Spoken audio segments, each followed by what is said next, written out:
جميع خصاله صلوا عليه وآله بلغ العلا بكماله كشف الدجى بجماله حسنت جميع خصاله صلوا عليه وآله شباب الاستغفار بنستغفر الله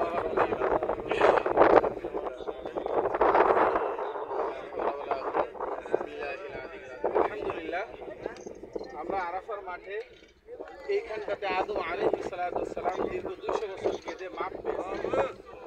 আমরা সে আদমের সন্তান হযরত আদম আলাইহিস সালাম কেন মাপ পেয়েছেন, তিনি কি করেছেন?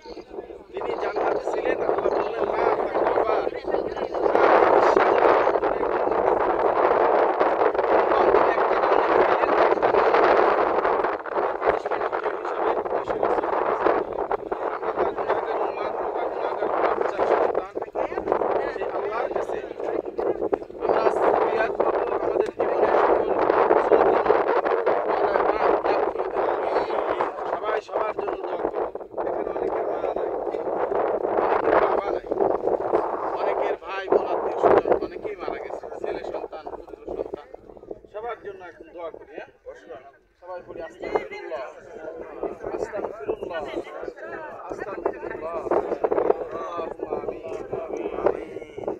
ربنا ظلمنا أنفسنا وإن لم تغفر لنا وترحمنا لنكونن من الخاسرين এক আবার মালিক আল্লাহ কতিপয় গুনাহগার গোলামদেরকে নিয়ে তোমার আরাফার মাঠে হাজির হয়েছি।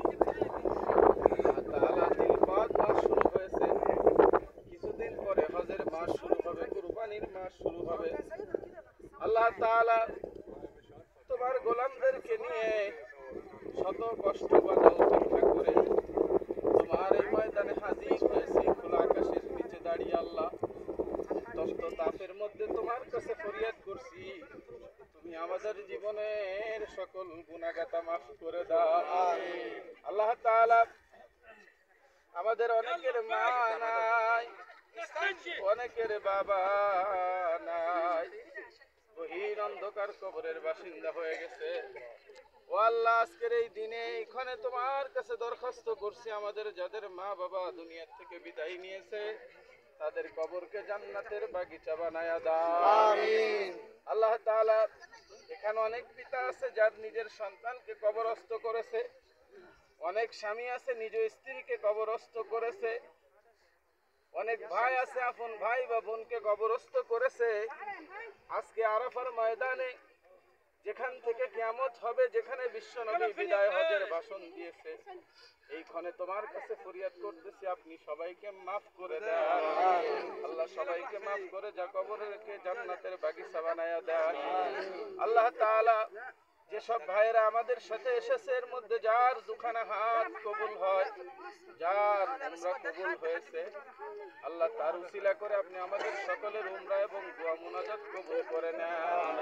আল্লাহ তাআলা কিয়ামতের কঠিন দিনে আপনি আমাদের হিসাবকে সহজ করে দিয়ে মৃত্যুর পরে গহীন অন্ধকার কবরটাকে আল্লাহ নূর দ্বারা মনোয়ার করে দিয়ে আল্লাহ আপনি মাফ করে জান্নাতবাসী বানায়া নিয়েন।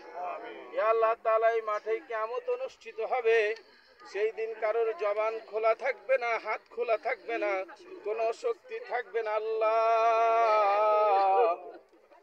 আপনি আমাদেরকে ওই দিনে মাফ করে জান্নাতে নসিব করে দিয়ে দাও। আল্লাহ আপনার কাছে বলতেছি হাসিবনি হিসাবাই ইয়াসিরা।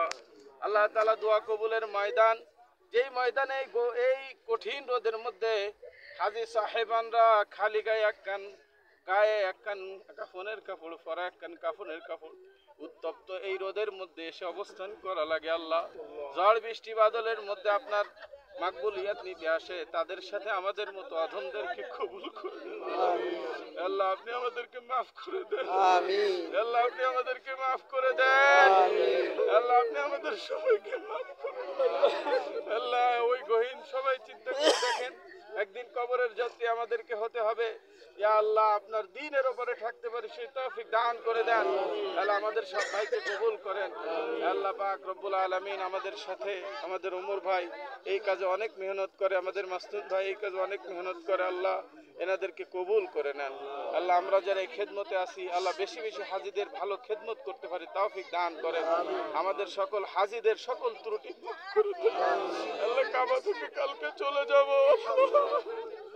আপনার ঘরে আপনার ময়দানে কি অন্যায় করেছি জানি না। আল্লাহ আল্লাহ আপনি আমাদেরকে অপরাধীদের কাতারে নিয়েন না। আল্লাহ আল্লাহ ভুল ত্রুটি মাফ করে দেন। আল্লাহ আপনি মাফ করে দেন। আল্লাহ আপনার কাছে যেন অপরাধী হিসেবে সাব্যস্ত না হই সেই তৌফিক দেন। আল্লাহ আমরা যা করেছি ভুল ত্রুটি সহ আল্লাহ সব বর্জনা করে আপনি মহান মহিয়ান কবুল করে নেন। আল্লাহ আমরা এই হজকে যেন ঠিক রাখতে পারি সেই তৌফিক দান করেন। আল্লাহ আমার সব ভাইকে বড় হজের তৌফিক দান করেন। আল্লাহ সবাইকে বড় হজের তৌফিক দান করেন। আল্লাহ আমাদেরকে আপনি কবুল বান্দা হিসেবে কবুল করেন। আল্লাহ তাআলা আল্লাহ ইয়া রাব্বাল আলামিন তোমার বান্দারা আরাফার মাঠে কে কি মনে বলতেছে একমাত্র তুমি জানো, আমরা জানি না। আল্লাহ আপনি কবুল করে নেন। যার যা চাওয়া আছে 1 মিনিট সবাই মনের কথা বলেন আল্লাহকে। ইয়া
আল্লাহ সমস্ত মাসায়েব থেকে মুক্ত